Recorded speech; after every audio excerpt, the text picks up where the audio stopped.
Monday, Tuesday, Gronk, Dave Rabel out, wishing him the best. What are the best landing spots for him? Let's manifest some stuff on the show today. Underreactions. This is the last time I'm going to get to talk about some of these teams. I said goodbye to the Bengals. I want to talk to the Vikings. I want to talk to Justin Jefferson. I want to talk to Breece Hall as well. And Gronk, and more Gronk with the return of the kick of destiny. Oh, boy. We're doing this?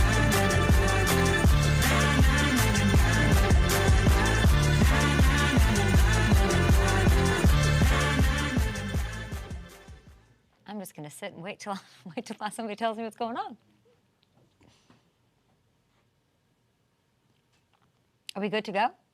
Okay, welcome to the program. Gronk is on the program today, but we apparently have a little crossover action from Run It Back Shams Charania of Run It Back fame, our NBA insider. Do you have breaking news on LeBron James? So, Kay, did you watch the show, the Netflix show Quarterback? Yeah. What intel do you have on that show? Like, what's your insight on that show? Did you enjoy the show?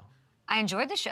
It followed Patrick Mahomes as he won his second Super Bowl. So clearly it was some sign of good luck. What are you saying? So here's some breaking news. You know, we cover all types of ground on Up and Adams here. I think you do. So Netflix, here's what I have for you. Netflix is creating an NBA version of that documentary series modeled after Quarterback. Okay. And the 4 players that I have right now that have been chosen for it: LeBron James, Anthony Edwards, Jason Tatum, and Jimmy Butler. So it's LeBron James' company, Spring Hill. Okay. Barack Obama's Higher Ground company, Peyton Manning's Omaha Productions. They will produce the series. And I think for LeBron James, the NBA side of it, Spring Hill, okay, they're getting into a lot of projects. Now this is the latest one. He does Thursday Night Football on Amazon as well. I think they're trying to see what other programming can they start, but this is a little crossover news for you. It is, and I love that. Congrats to everybody involved. Omaha, of course, near and dear to the NFL. Spring Hill doing their thing. With Spring Hill involved, how much access do you think, or would you guess, we'd get to LeBron's the innards as he's in the twilight here? Well, they've already begun taping. I think it's going to be released later this year, and they're everywhere. I heard there's filming being done. It's like day in the life type of films, game days, off days. So I think all those players I just mentioned, including LeBron James, I think they're going to be pretty immersed in their lives. Well, if Mahomes was featured on Netflix's Quarterback and won a second Super Bowl on that journey, are we saying the Lakers are championship bound? I know that they're struggling right now, but they won the in-season tourney. I'm saying there's a chance, Shams. There's always a chance, Now, Shams, while you're here, where's Belichick going? Have you heard from Jim Harbaugh?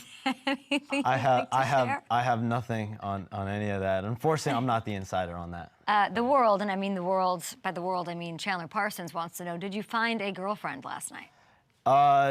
No, I not yet. We're still looking. I'll leave that to him. I just stick to work, in I the just family. Stick to my work. All right, LeBron. Who else is it? LeBron, Tatum, Anthony Edwards, and Jimmy Butler. Okay. So there's some crossover. NFL, NBA. NFL got their show called Quarterback. There's no name for this show yet. Yeah, I wonder which one will be Kirk Cousins. Who's taking their shirt off? Who's, becoming the star that sort of America embraces after the show? Congrats to Netflix on continuing to lead the way and pioneer really cool stuff as far as sports coverage goes. Love you, Netflix. Love you, Shams. Talk to you in a bit. It's Wednesday here on the show. Gronk will be on. He's doing Kick of Destiny Part 2 at the Super Bowl. We'll get into that. But it's Wednesday, so let's hit on some things that we are underreacting to around the NFL. All eyes on the playoffs and Super Wild Card Weekend. I didn't want these opportunities to sort of pass me by. There's a few teams and players who won't be playing this weekend that I think deserve some love too. And if we don't talk about them now, I'm a little bit worried that we won't get to it and it'll get lost in the shuffle and swept under the NFL playoff rug. So let's get into it. And I want to start here today with Justin Jefferson. A delight. Loved talking to him.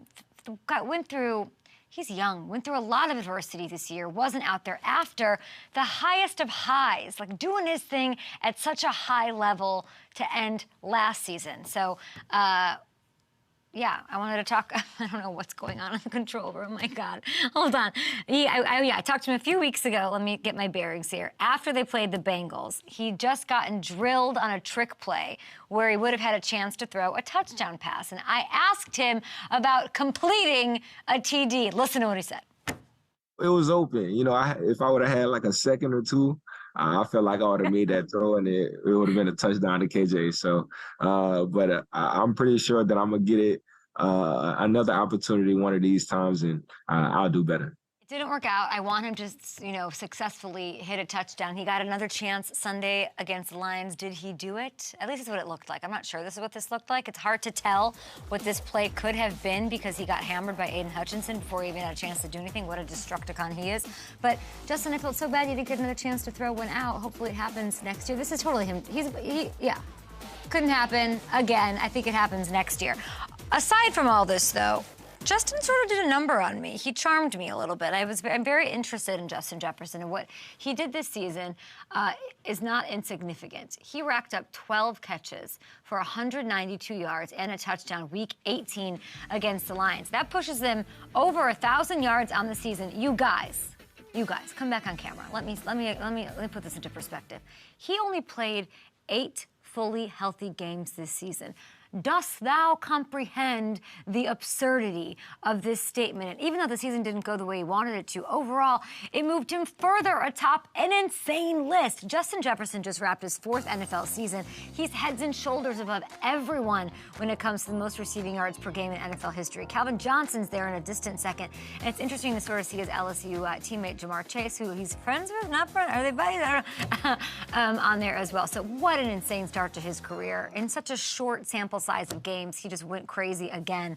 And we'll see if he gets the extension in Minnesota this offseason, and we'll see if Netflix's quarterback, Kirk Cousins, also remains up there for one more year. Are they going to build around somebody else? If somebody else comes in there and they rebuild, as I think that they smartly, savvily should, does Justin stay around for that? Does he find the extension paperwork and sign it? Fascinating storyline to watch for one of the best players in the National Football League.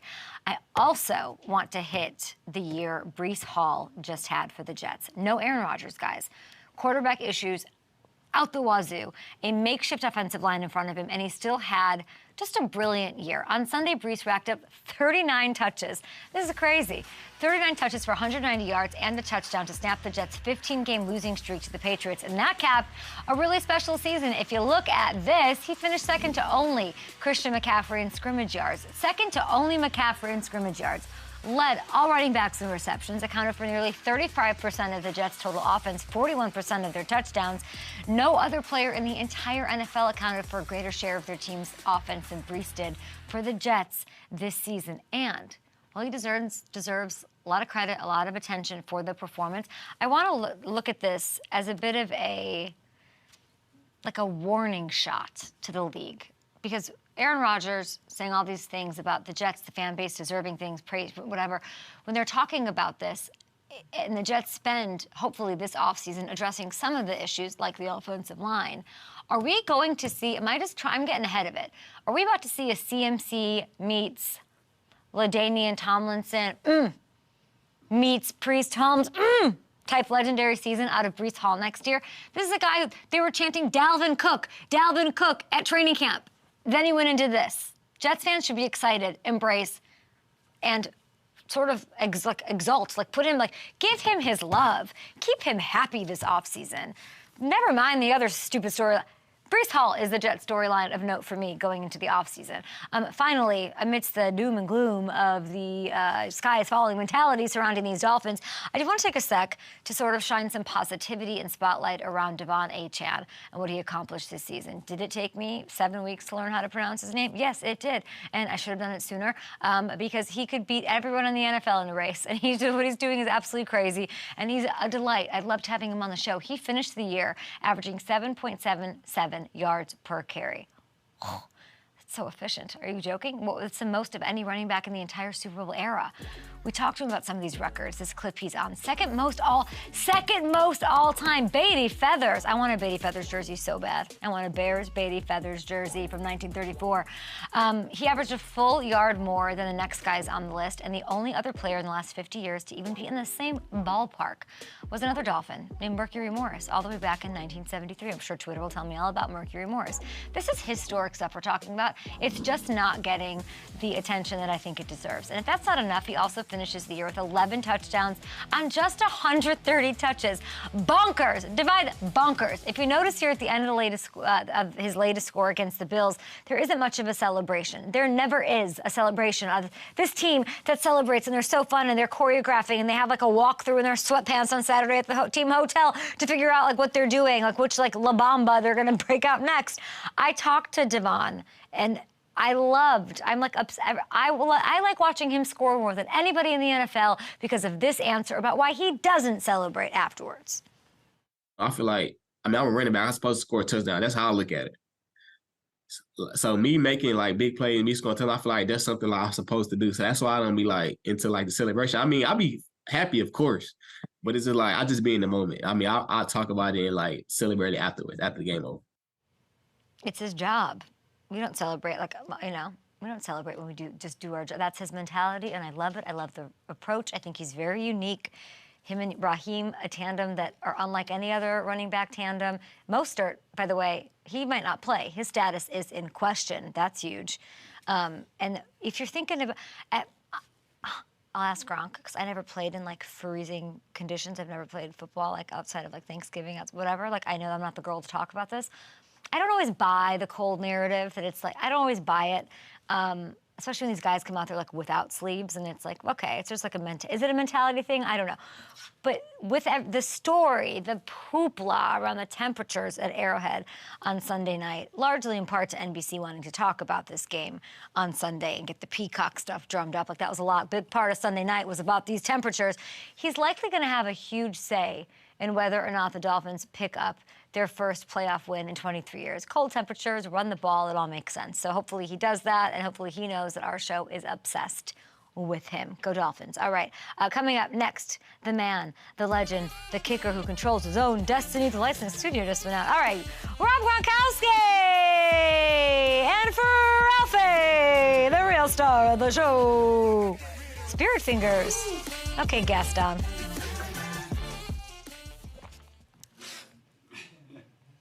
Gronk would be a good Gaston at Disneyland. I agree. I would want to be Belle. Every one of them looks exactly like Tell Gronk, me now I'd that I be. think Tell about me it. I'd be a good Belle. Would I be a good Belle? You'd be an amazing Belle. That's all I'd okay? want to be. Belle's my favorite one. Who would I be? A nerd who reads books. That's what I would be. Yeah. Belle. That's the dream. Everybody's in the chat asking what Riz I just is. I need Belle to wear pants though. I don't like wearing dresses. She's always in a dress, that Belle. She's fighting evil. She's on a horse. It's winter. She's rolling up to Arrowhead on a horse, fighting off wolves, and she's wearing a dress. What are we doing? What was the question? She has quite the entourage too. That's the best part. Well, she meets she met the right people. She falls into it. She went to the right Hollywood Yeah. party. You know, otherwise she wouldn't have had that clock or Lumiere or. She had a glow up in the castle. Yeah, she did have a. Yeah. Yeah. I like how she looks when she's with her dad. When she's eating baguettes and she's like not giving anybody any attention. Everybody wants her because she's like not interested in anybody. Yeah. A lot of life lessons in Beauty and the Beast. I'm taking notes. What's going on in the chat? What did you say? Oh, well, they saw Shams, and then everybody's like, what is Riz? What's the definition of Riz? Is it charisma? What is going on in the studio? This is like the most insane Well, thing. we had to have that set up for the Shams spot, and now we're moving. We can't just do Usually that. That gets moved pre-show. And we can't do that in a bit. He would have to stand. Yeah. Why? And they have to do that because. Right now, I'm just curious why. It just has to. And then for the next show, it has to be back. No, it's not there for the next show. Got it. Got it.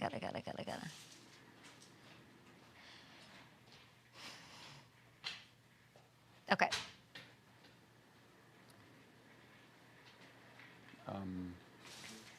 It's Carl Weathers. It's Carl Weathers, so from Happy Gilmore. It's all in the hip, so is it all? Listen, I watched. Yeah, is it all in the kick? I watched Happy Gilmore because of Gronk, and I watched 2 movies this year, probably less.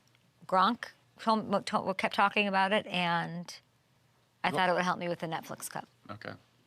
You watched Maestro too. I did. I saw Maestro last on Friday. I saw Maestro in the theater. I went to the theater for the first time since I watched Home Alone there. Probably 30 years ago. 30 years. I don't ever go to the theater. Why are theaters so expensive? It was like $25 to go. $25 to go to the movies.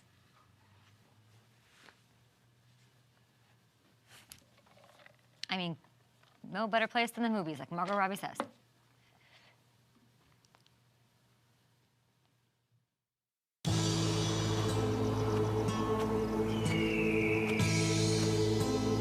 That's me, Gronk. Last Super Bowl, I missed the FanDuel kick of destiny. The kick is up. It's no good. He missed it. And it's haunted me ever since. I don't kick. I catch. Because it wasn't enough for me to do a normal Super Bowl commercial like all those other retired athletes. No, I had to be a big shot, a hero.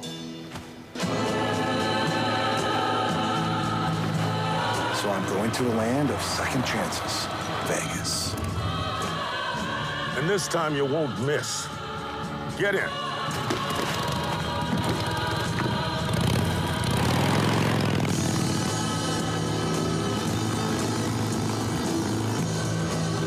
The FanDuel Kick of Destiny 2 coming live Super Bowl Sunday, only from America's #1 sportsbook. Unbelievable. Rob Gronkowski is here, the star of that commercial. You're just kicking it with Chubbs Peterson, a.k.a. Carl Weathers? Yes, I was. It was a dream come true when I heard that Chubbs Peterson was going to be shooting with myself and that he was going to be my coach this year for Kick of Destiny 2. Let me tell you, I got super excited. Happy Gilmore is one of my favorite movies, if not my favorite movie of all time. So Chubbs Peterson, thank you for teaming up with me. It's all in the kick. It's all in the kick. I can't wait to see it. Are you mentally prepared? What has been the process? You know, there's a Super Bowl, rebound situation. Like you get down in the dumps, you can't go back and win if you lose. You lost last year. Where's your mentality at? Yes, I was devastated last year. I gave it all that I had.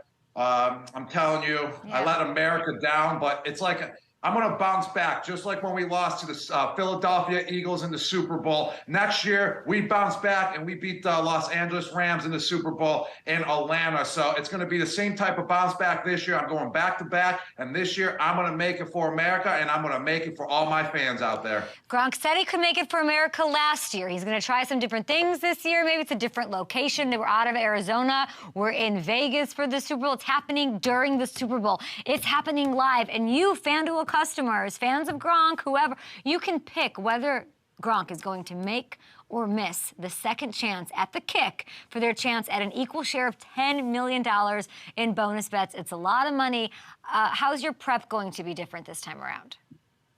You know, my confidence was down a little bit, but I'm back out there on the field. I'm practicing basically every other day. I'm just building up the strength of my leg. I actually been hitting some 35-yarders, some 40-yarders. I want to be able to hit a 50-yarder before I go out there and I have to do Kick of Destiny 2. And it's only going to be 25 yards, but I want to be really, really confident that I can make a kick from anywhere on the field from the 50-yard line and in, because it'll just feel good. It'll boost my confidence that much more. So I'm going to be ready to go through practice. It takes practice to build that confidence up. What do you say to those who are selecting you to miss the 25-yarder?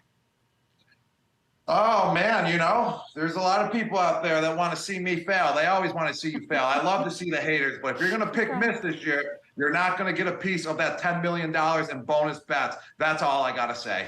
Tell me about filming that commercial. I believe we had you on that day. It was when Will Ferrell came on, and you, like, literally could not talk, Gronk.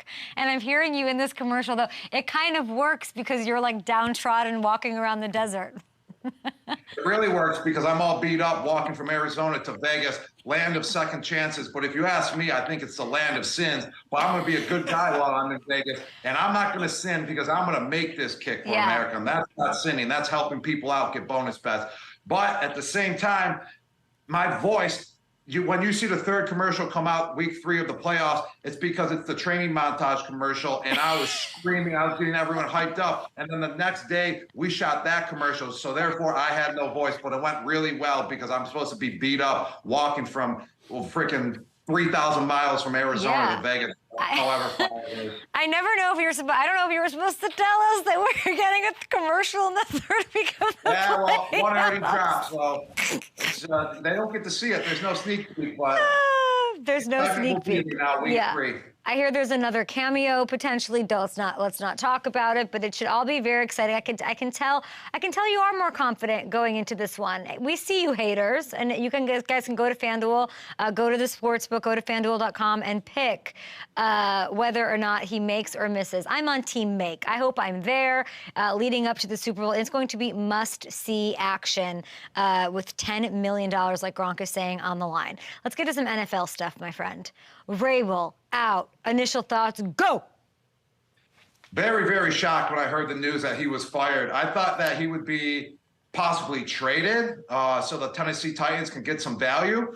But I've heard he was having a little beef with the front office. That's all I've heard, because he's definitely not fired for his performance as a football coach. I mean, he's a great coach. He's a hot commodity right now on the market. Teams are definitely going to hit him up to be the next head coach of their organization. But let me tell you, very, very shocking and very surprising. He's out. We know you've made it very clear you think Bill stays in New England, and it's not just you. We have a it's you, it's Shane Vereen, it's Julian Edelman, it's Ninkovich, it's every Patriot that's ever come across these airwaves. Hypothetically speaking, though, would Vrabel, just with the connective tissue, longtime Patriot, all of that, does he fit here? Yes, Coach Mike Vrabel definitely fits the mold of being a head coach of the New England Patriots. I feel like he checks all the boxes. He has some experience as well as being a head coach of the Tennessee Titans for 6 years. He knows how to handle NFL players. He knows how to relate to them. He knows about the history of the Patriots organization as well, being a legendary player there, playing both offense and defense. He knows what it takes to get the job done. So I think he fits the mold. It's just if Coach Belichick and Mr. Robert Kraft move on from each other. That's the only way it's going to happen of Vrabel going to New England. And if you're Kraft, we had this conversation last week, like, is Vrabel, and his team plays for him and he's feisty, like, is he a better option than Bill Belichick? I don't think so. And that's nothing against Vrabel. I just think if you're weighing both of those, the institutional knowledge, the comfortability of Bill, it's not a thing. It's all coming down to this, like, conversation between Kraft and Belichick and how it's being played out in the media. And, you know, Bill's saying, I'm just here, I have a contract, I want to do this next day. Can you take me a little bit inside of just your experience? And you have a lot. I know everything's sort of shut down up there, but what is that? Help me understand the relationship of Robert Kraft and Bill Belichick as it stands. I mean, I know they got a strong relationship. I mean, they've been working together for over 2 decades now, that's for sure. I would say there's a little tension throughout the years, just like any organization, because football is a stressful game from A to Z, from the top of the organization, the coaches to players.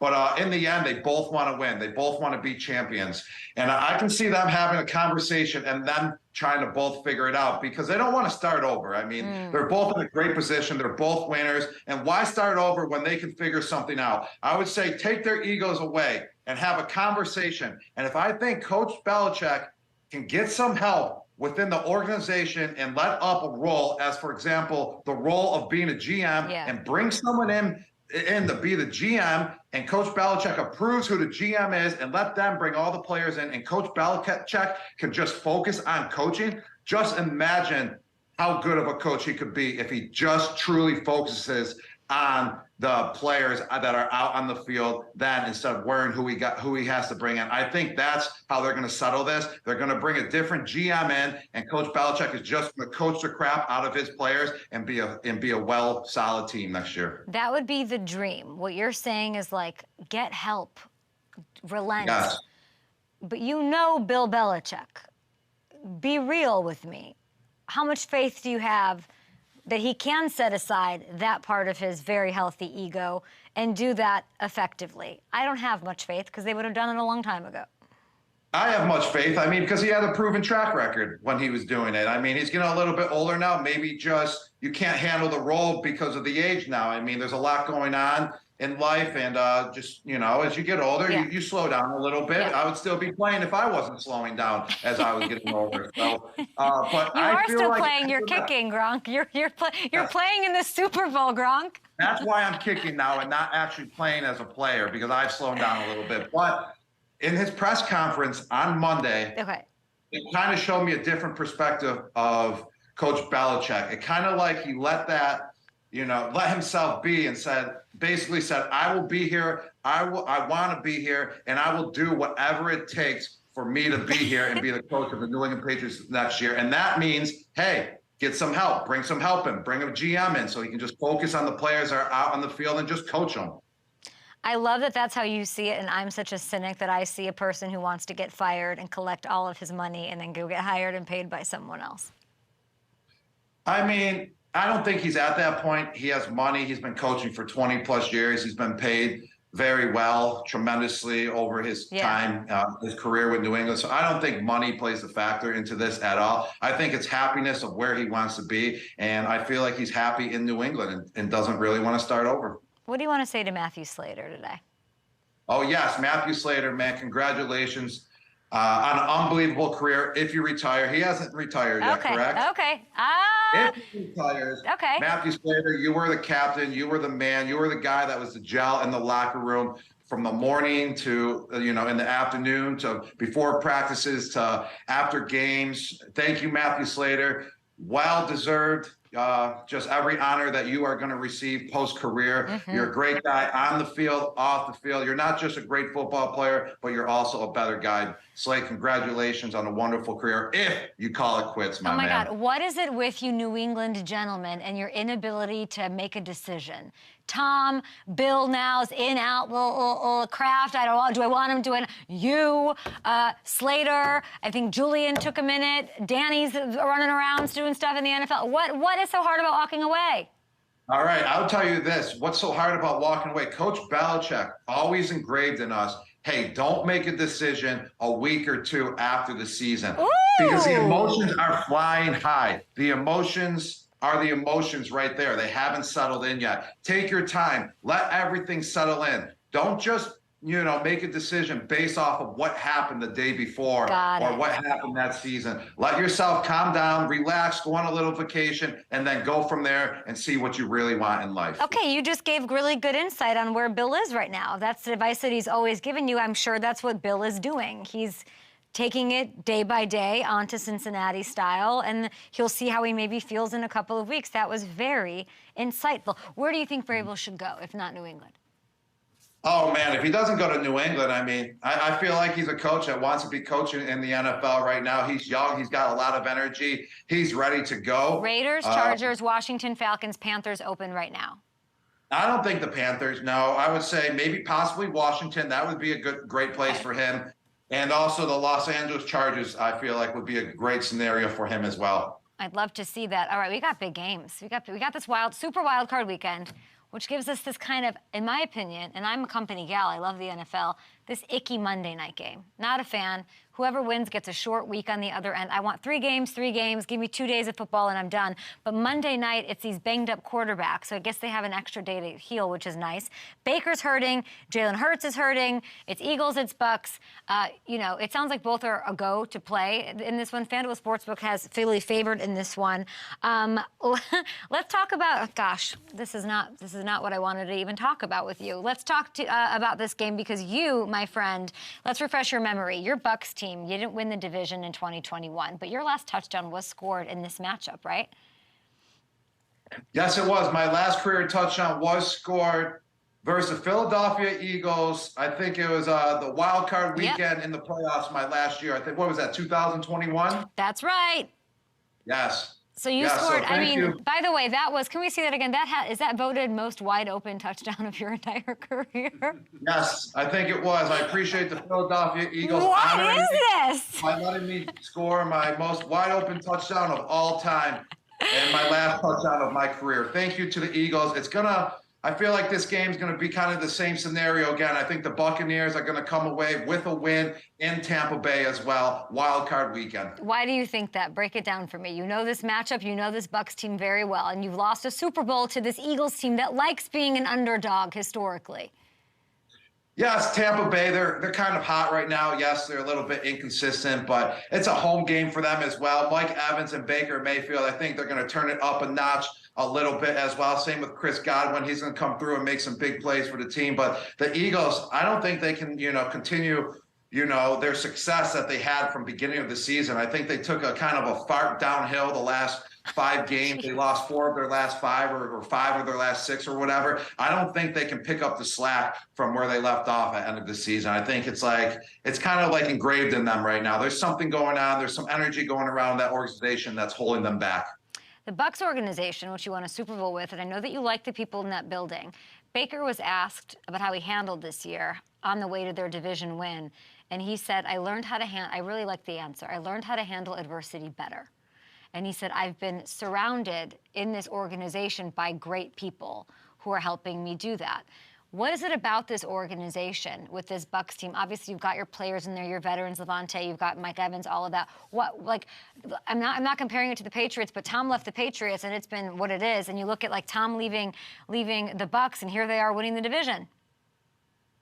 Yes, Baker's baking this year. It was great to see him have his best career season statistically over his career. At first, when he was with the Browns, I feel like I wasn't even that big of a fan of him. I feel like he wasn't taking coaching in. He feel like he had all the answers. And I'm a big fan of him now, just the way that he's representing himself with the Tampa Bay Buccaneers. I think the best career thing that ever happened for him was going to the Los Angeles Rams last year and being under Coach McVay and getting coached by Coach McVay, a Super Bowl champion, and getting that experience under his belt, what it takes, to prepare and be a champion, and then him going to the Buccaneers and getting a truly second chance and reviving his career. And now he's going to possibly sign a huge contract. So Baker, congratulations on a great career, man. Listen, he's on a 1 year, I believe, $4 million contract. I looked at it this morning. Has Tampa found their Tom Brady replacement long term?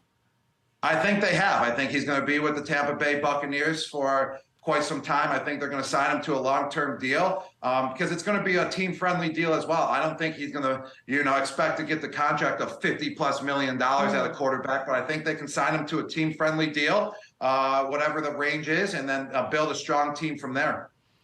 My producer just texted me, I don't think he likes Baker Mayfield. He never talks him up. And then you just went on a whole thing about talking up Baker Mayfield and all of that. What do I do with this? What am I supposed to think about this Eagles team and this free fall? And, with your thoughts on this? Because it is a team that, I've been saying for weeks now, dig deep. You guys like being the underdog. I mean, you lost at the hands of them. What is going on? I mean, we kind of saw this coming from the beginning. They were 10-0 or whatever, but everyone was still saying the Philadelphia Eagles are not that good of a team. And then they finally showed it at the end of the season, all the blunders that they were having, and then they were losing games because of it. I mean, they were literally sneaking by from the very beginning of the season when they beat the Patriots at Gillette Stadium week 1, and they barely squeaked by them. And then they were squeaking by the whole time. And then finally they had that crash course. But I mean, they're going to have to pick it up. They're going to have to get their offensive going. That's for sure. They got to get A.J. Brown involved and get the run game going where their offensive line is dominating the defensive line if they want to get that spark going again. Gronk, we're going to take a short break. We've got more with Rob Gronkowski. He's ready for the kick of destiny. We're going to get some more out of Gronk on a Super Wildcard weekend. And we do have a guest for you, somebody that you liked growing up. I like it. Do I know them personally? That I don't know.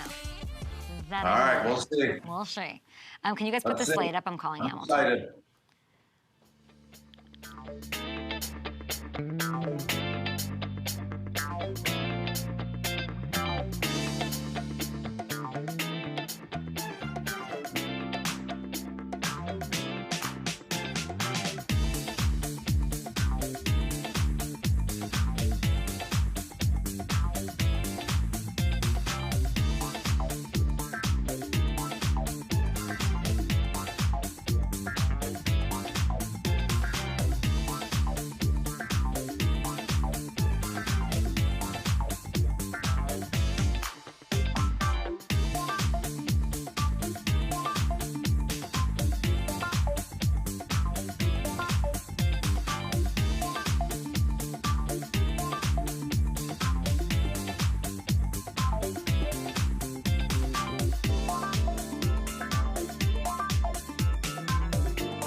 Back on Up and Adams, Rob Gronkowski joining us.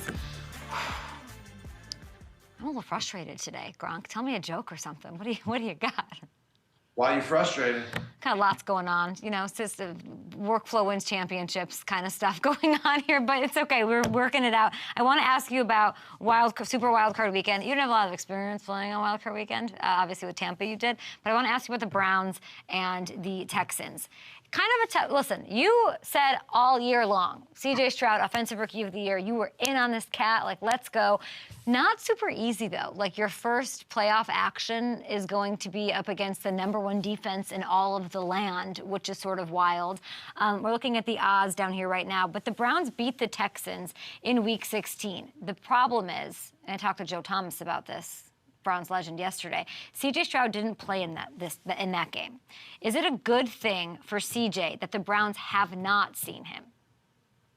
Yes. I mean, you're going to want to work everything into your favor, so you want to play into that. You want to play into the role of C.J. Stroud not playing versus the Browns, them losing, so it builds up confidence. Hey, C.J. Stroud wasn't our quarterback then. That's why we lost the game. So it's going to give them that type of confidence. We got C.J. Stroud. We're going to win now. So, yeah, I look at it like that. Did you win your first playoff game?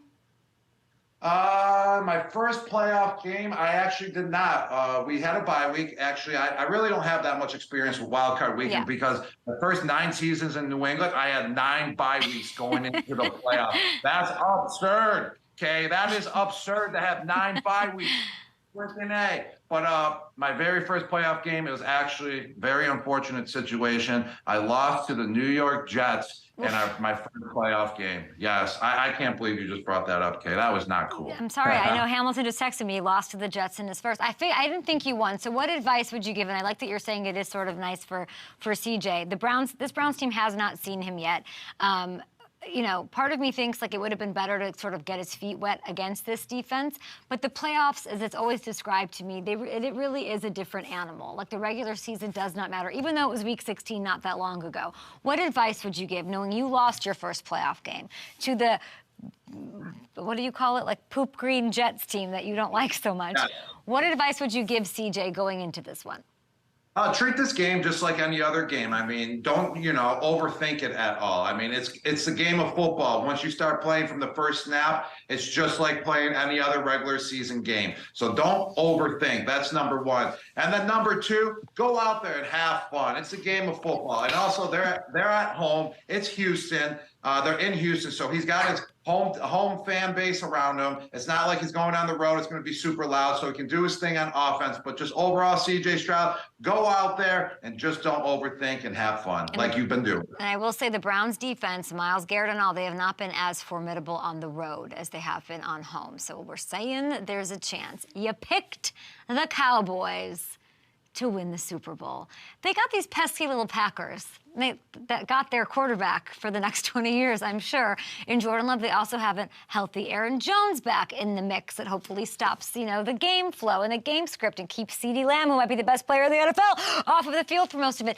Do the Packers have a chance in this one on the road? I don't think the Packers have a chance. The Dallas Cowboys, they're home. They have not lost at home this whole entire year, which is unbelievable. They're number 2 seed. I picked them to win the Super Bowl or go to the Super Bowl this year, okay? Because I told you, the Dallas Cowboys were going to be solid this year. They're going to be a great team. And they added Stephon Gilmore, which has been a tremendous help. And they also added Brandon Cooks. And that's why I picked the Dallas Cowboys to win, because I know I played with both of those players. I know both of them have what it takes to go to the next level. And they've been showing that. But I don't think Green Bay Packers, I think they're too young and too inexperienced still. They're going to be great in the future, but they just won't be able to pull it off in Dallas this week. Okay, let's play a little game. We're doing the Kick of Destiny. We're running it back. It's going to happen during the Super Bowl in Las Vegas. We thought it'd be a perfect time. Everybody can go and decide whether or not they think you're going to make or miss it. I'm going to give you a storyline or a phrase or a sentence or something, and you're going to tell me make or miss. You buying it, you're not buying it. Sunday on Fox, you were asked which one team you'd least want to face in the wild card round. You said Buffalo Bills. Make or miss. Josh Allen and the Bills have the easiest matchup this weekend, taking on the Steelers, who are TJ Wattless. I think that's a miss. I think the Pittsburgh Steelers, they're red hot right now as well. They're kind of in the same similar situation as the Bills, winning all the games to be able to get in at the end of the regular season to get into the playoffs. The Pittsburgh Steelers, they love to play dirty football. They love the game of ground and pound. The weather is going to be favored for the Pittsburgh Steelers. It's going to be snowy, rainy, windy, cold. That's going to make it an even game. It's not going to be easy for the Buffalo Bills. Speaking of rainy and cold, Arrowhead's supposed to be blistering, frigid, make or miss. What are the chances, make or miss, Travis Kelce will show up and play like prime, peak Travis Kelce, finally having that long-awaited big game that we've been looking for all year? I would say that's a make due to the fact he took off last week, which is huge. I mean, he's been a busy guy. He's been on 20 commercials. He's been all over the place in the media. Let me tell you, to get that time off from a game, to just sit there, settle, let your central nervous system just chill out and relax and not have to worry about going out to play a game and get refreshed. I think he's going to hit that point of being rejuvenated, re-energized, and have a big game this weekend. I keep hearing sub-zero temps there. Big deal? Not big deal? Not a big deal. Kansas City, they're used to that. I think that's a big deal for the Miami Dolphins, also. Big advantage for the Chiefs. Big advantage for the Chiefs. I mean, I wouldn't be surprised. Make or miss. Would you be surprised if they're in the Super Bowl again? Yeah, I would be. So what's that? A make? I don't know. It was like, I don't know. I just was asking you. Really? Like, if they get the Dolphins, like, it's Patrick Mahomes, like, being the best quarterback in the league matters. Is he the best quarterback in the league? Get there. Yes, he is one of the top three quarterbacks for sure. Probably, possibly the best quarterback in the league, Patrick Mahomes. But their inconsistency this year, I just don't see them. They didn't pick it up at all. The drops throughout the whole year, all the way to the last regular season game. You just all of a sudden don't hit a switch. I mean, it happens over time throughout regular season, and if it doesn't click by end of the last game, I don't think it's going to click into the playoffs. I think they're just a little bit inconsistent right now to not be able to get to the Super Bowl. We'll see if they can make it, playoff mentality. Maybe Patrick takes over, the only way I can see it. But he's been in so many Super Bowls. Before that, it was Tom Brady. There's like one Super Bowl I can think of that one of them wasn't in it. So to me, it's just will yourself to it when you get there. Make or miss. Lions head coach Dan Campbell should have rested his starters last week since they had a 95 chance to stay in the 3 seed, which would have prevented Sam Laporta from getting hurt against the Vikings. That's a tough situation because you did have a 5% chance of missing the number 3 seed, like you just said. And you don't want to take those chances. Anything can happen in the NFL. Those 5% chances can turn into 100% somehow, some way. You see it happen all the time. I think it was fair that he started his starters. Yes, it's unfortunate. Sam Laporta, one of the best rookie sensation tight ends in the history of the game, got hurt. That's tough to see. You don't want to see that happen, but I think it was fair that he started his starters. Who do you think wins that game? Is Sam Laporta out officially for this week? I don't know. I don't know that he's been ruled out officially. I know we've been trying to get him to come surprise you on the show, and his schedule has been bananas. But no. But is he like that big? He's the factor for you. Like if he plays, do the Lions win? Who are they facing again? The Rams. You don't have enough. Yeah, the Rams. Oh man, the Rams are red hot. They're so good. They were struggling this season because they're so young, and then Coach McVay finally got them to gel because he's such a great coach. And Matthew Stafford being so old, I guess he finally recognized how he could hang out with these young bucks. So then they started, connecting all over the place. But, oh, man, I think that's going to be a great game. That really is. And plus Matthew Stafford going back to Detroit for a playoff game. Oh, and Jared Goff playing his former team, the Rams. Wow, that's going to be a fun one to watch. I think it's going to be a close one. But Detroit, just because they're home. I know they're home, and I feel like it's going to. I really feel like it's going to be one of the best atmospheres in recent or total NFL history. They've been waiting so long, Gronk.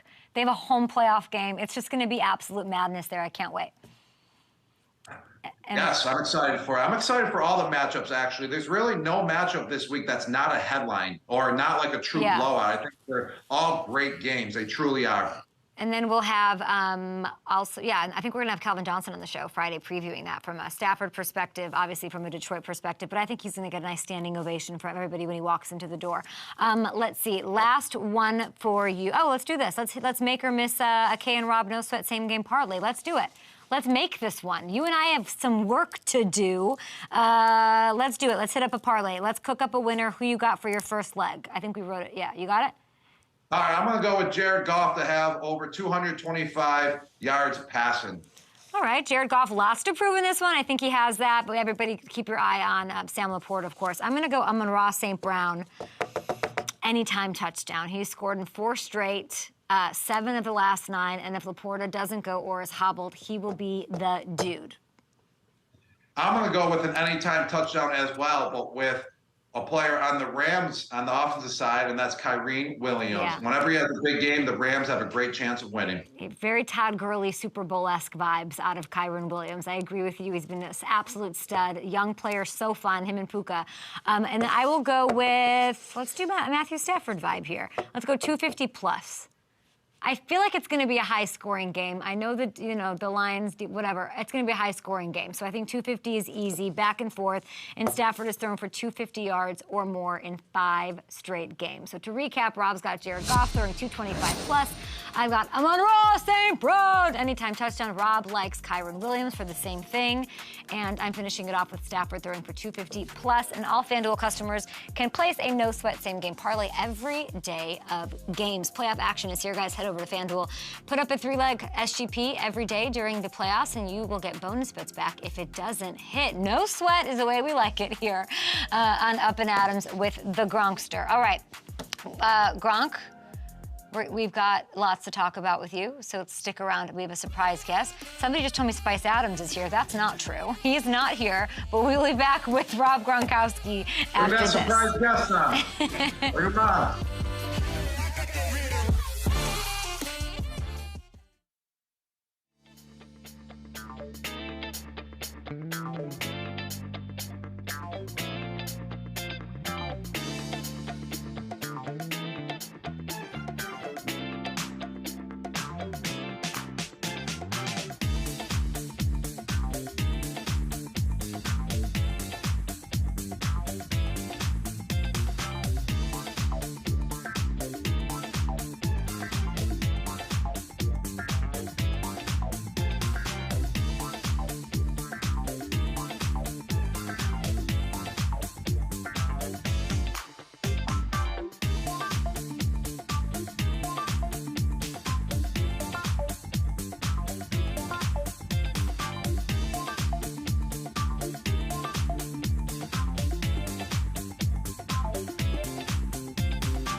Gronk. Any guesses based on that? I'm going to go with Joe Flacco. No. Based on the spikes. This oh-so-famous Gronk spike. Oh, who's the owner of the New York Knicks again? Oh, Takeo Spikes. Takeo Spikes is it! Takeo Spikes, what's up, brother? What's happening? What's going on, Gronk? How you doing, my man? Uh-oh. Can we hear you? Okay, we're back. We're back.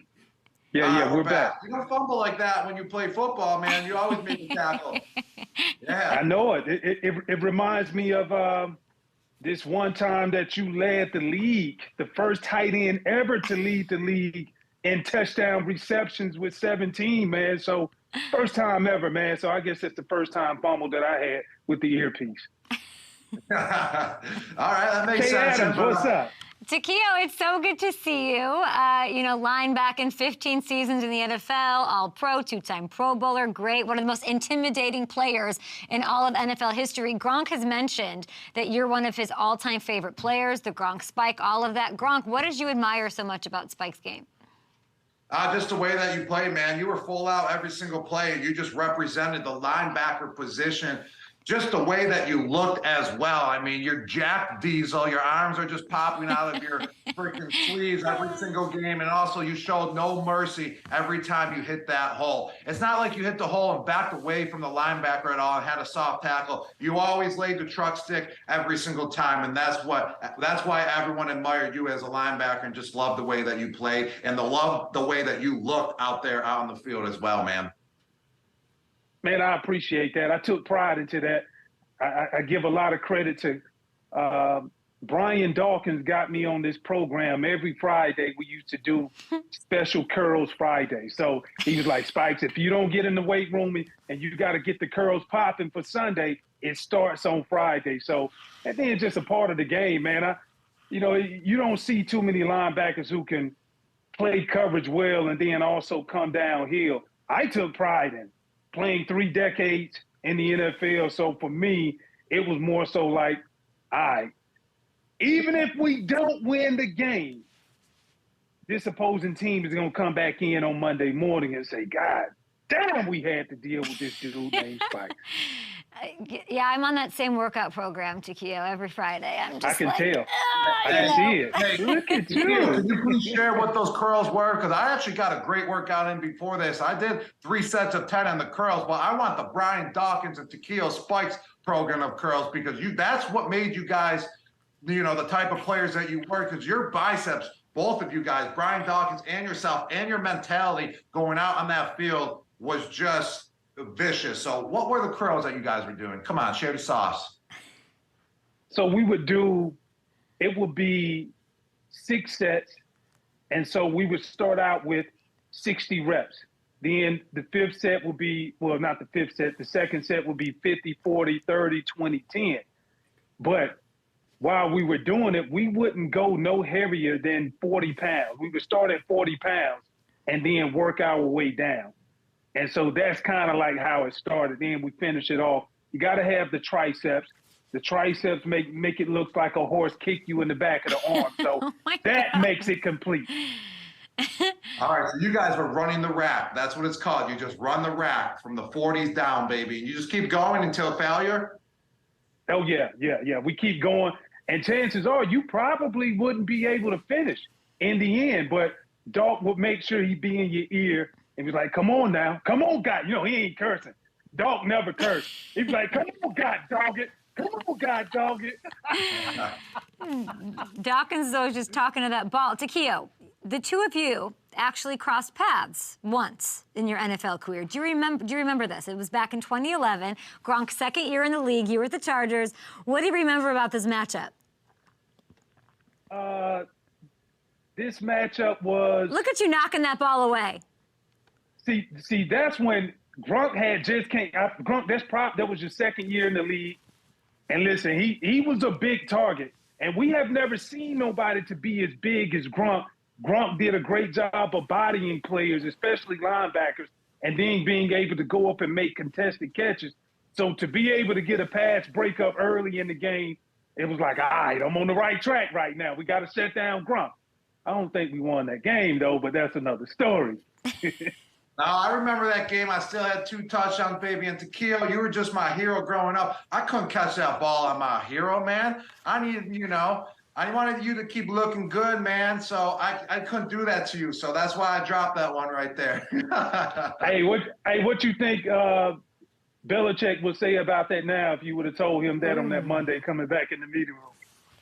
He'd be like, you gotta grab that, Gronk. You gotta grab that. I don't care who it is. You gotta grab that. You gotta bring that in. I got a story for you though. So this goes back to your days of going to Williamsville High School, and I was in the locker room. I don't think I ever told you this. We were in the locker room. London Fletcher had a paper. Myself, London Fletcher, Lawyer Malloy, and they had this article in there about this man-child. And they were like, look, man, this dude here is big. Look at him. And so I turned to the paper, and I remember it was you. They were highlighting you. This was back before social media, of course. And then also, but it was more so just talking about what's coming down the pipeline in athletic sports coming up in the early high school years. So I thought that was cool to be able to see you then go on to Arizona and then also make your mark in the league, man. So a lot of respect for you, Gronk. I appreciate that, man. And, man, that's incredible that you were my hero growing up. That just shows how big of a legend you were and how many years you played, that you saw me in high school. You were my guy. I love watching you. And then we faced off versus each other. So much love, my man. I got to come on your podcast soon and talk about that. Yes, it's called Behind the Mask, guys. Check it out. Takeo, thank you for stopping by. You're both legends. And you want to hear more from, Takeo's got his hosting chops, asking about Bill Belichick. Like, I don't even have to be here, Takeo. Great to see you. Sending you all the love for a beautiful 2024. And I'll see you guys another time. Gronk, see you next week. Yes, thank you, guys. Absolutely, Thank you. Kay. I learned from you, Bye, Kay, from Spike. being Love with you you. for so long.